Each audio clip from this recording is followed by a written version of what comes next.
Hello, 안녕하세요. Luto tayo, gawa tayo kimchi, siyambira.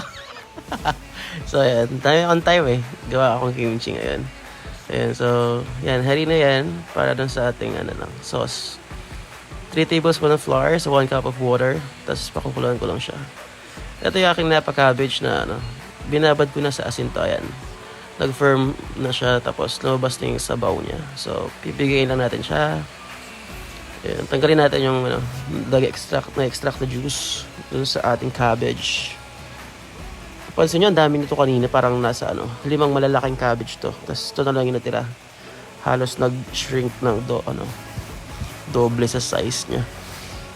So, ayan. Tugan natin yung salty water. Grabe ang daming tubig na natanggal.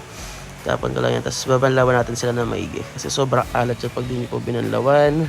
Magiging sobrang alat po ng inyong finished product.